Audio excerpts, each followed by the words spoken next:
안녕하세요. 회생파산TV 김영용 법무사입니다. 오늘은 제가 최근에 상담 전화를 받았던 분의 사연을 한번 먼저 얘기를 해보려고 합니다. 50대 남자분이셨어요. 근데 아직 결혼을 안 하셔서 미혼인 상태셨는데, 결혼을 못 하신 이유가 노부모님을 혼자 모시고 계신 분이셨어요. 근데 이분들이 부모님 연세가 많다 보니까 여기저기 많이 아프신 거죠. 그래서 병원을 또 자주 가십니다. 근데 대중교통을 이용하지 못할 정도로 몸이 많이 안 좋으셔서 이분이 자동차가 있으신데 그 차량으로 병원을 매번 모시고 갔다 와야 되는 그런 사정이 있는 분이었어요. 그래서 이분이 상담을 하면서 다른 조건은 전혀 문제되는 게 없었는데 이 자동차 때문에 걱정을 많이 하신 분이 계셨거든요. 그래서 오늘은 그 얘기를 좀 해보려고 합니다. 위 사례자 같은 분은 네. 파산을 하셨을 때에 네. 자동차가 꼭 필요하신데 그 자동차를 지킬 수 있는 방법이 있을까요? 그분하고 제가 오랫동안 얘기를 했던 부분이 바로 그 부분인데요. 이분이 과연 그 자동차를 지킬 수 있을까, 파산 신청을 해도. 이것 때문에 제가 많은 것들을 설명드렸었는데 그 얘기를 좀 쭉 해보려고 해요. 먼저 우리가 이렇게 파산 신청을 하게 되면 자동차도 당연히 재산에 해당이 되니까 파산이라는 것이 파산 선고 시에 채무자가 가진 모든 재산은 다 환가를 해서 채권자한테 배당을 해줘야만 절차가 종결돼서 면책을 받잖아요. 일반적으로는 자동차도 당연히 파산 재단에 속하게 되고 관제인을 통해서 이렇게 처분이 돼야 됩니다. 그러면 네.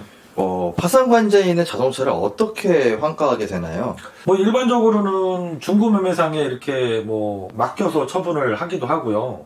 아니면 가까운 친인척이라든가 이렇게 지인들한테 좀 처분해 봐라, 이렇게 협의를 통해서 처분을 권고하시기도 하고, 그런 방법을 통해서 자동차가 가능하면 좀 높은 가격으로 팔려야 채권자들한테 배당도 많이 가게 되니까 여러 가지 방법을 통해서 처분을 하게 되죠.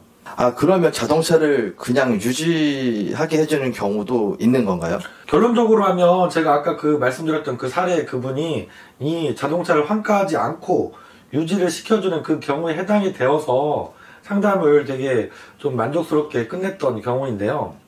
환가를 법원에서 하지 않고 환가 포기라고 하는데 자동차를 그냥 유지하게 해주는 경우들이 여러 가지가 있습니다. 한 가지를 설명을 드려볼게요. 첫 번째는 환가에도 가치가 없는 차량들이 있잖아요.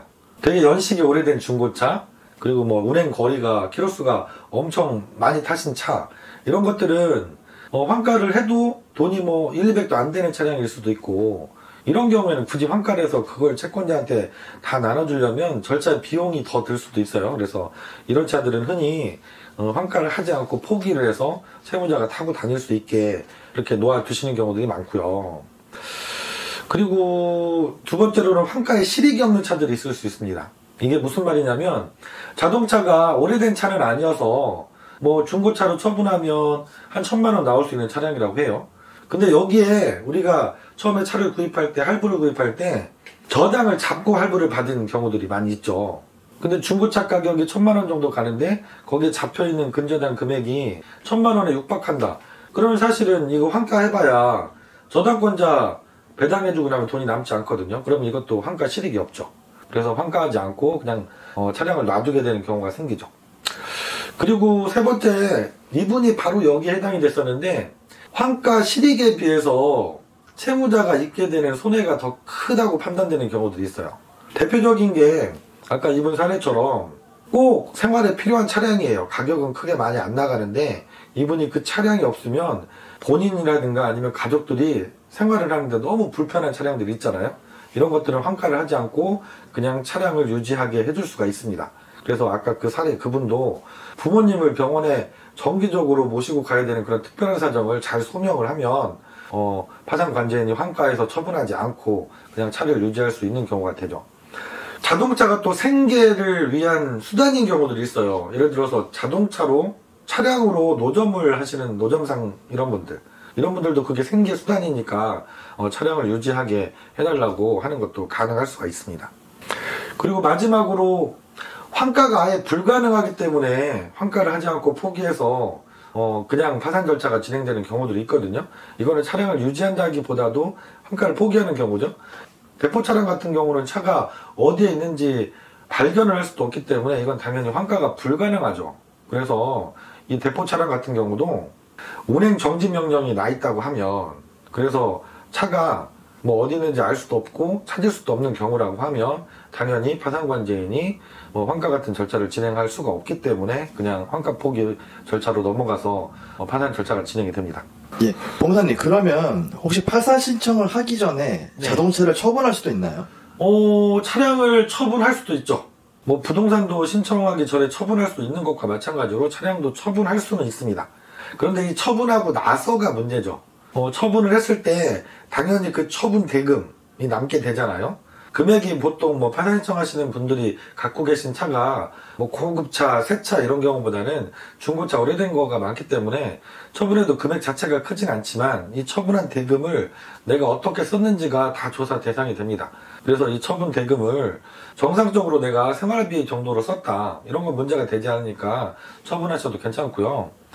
그리고 우리가 파산 절차에서 면제재산 신청이라는 것이 있잖아요. 6개월간의 생활비로 쓸 돈 1,110만 원까지는 면제재산으로 신청해서 보호를 받을 수도 있기 때문에 차량을 처분했는데 그 돈이 그 면제재산 신청 금액보다 작다고 하면 면제재산 신청을 미리 해보시는 것도 방법이 될 수가 있어요. 그럼 마지막으로 파산 신청을 준비하실 때 자동차 관련해서 꼭 주의할 점이 있다면 다시 한번 말씀해 주세요.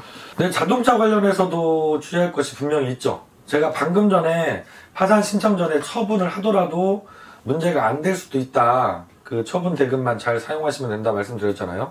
근데 이 처분할 때도 피해야 되는 방법이 있습니다. 실제로 내가 뭐 자동차 매매상에 처분해서 돈을 받은 게 아니라 명의만 옮기는 경우들이 가끔 보면 있어요. 내가 타던 차를 파산 신청하기 전에 뭐 아들 이름으로, 뭐 아니면 남편 이름으로 이렇게 명의만 돌려놓고 오시는 경우도 있어요. 이건 절대 안 되겠죠. 이거는 재산 은닉에 해당하기 때문에 절대 이런 일을 하시면 안 됩니다. 당연히 파산 과정에서 다 문제가 되죠. 내가 정상적인 방법으로 중고 매매상을 통해서 처분했다, 이렇더라도 이 대금을 받은 돈을 편파변제에 사용하시면 또 안 되죠. 내가 가까운 주변 지인들, 친인척들 돈 빌렸던 거 그 자동차 판돈으로 먼저 갚아주고 왔다, 이것도 당연히 문제가 됩니다. 그래서 다 환수가 될 수가 있기 때문에 이렇게 편파변제 하는 방법으로 돈을 쓰시면 절대 안 돼요. 네, 오늘은 이렇게 자동차 관련해서 지난주에 상담하셨던 분 사례를 말씀드리면서 설명드렸어요. 당연히 자동차도 재산이기 때문에 파산재단에 들어가게 되고 환가에서 배당하는 절차를 거쳐야 됩니다. 그러니까 자동차를 유지할 수 없는 게 원칙이죠. 하지만 아까 말씀드린 것처럼 예외적으로 이렇게 몇 가지 경우에 해당이 되신다고 하면 차량을 환가당하지 않고 유지하면서도 파산 절차 진행이 가능한 경우가 있습니다. 네, 오늘 영상 많이 도움이 되셨으면 좋겠고요. 다음 시간에도 좋은 영상 잘 준비해서 다시 찾아뵙도록 하겠습니다. 김영종 법무사였습니다.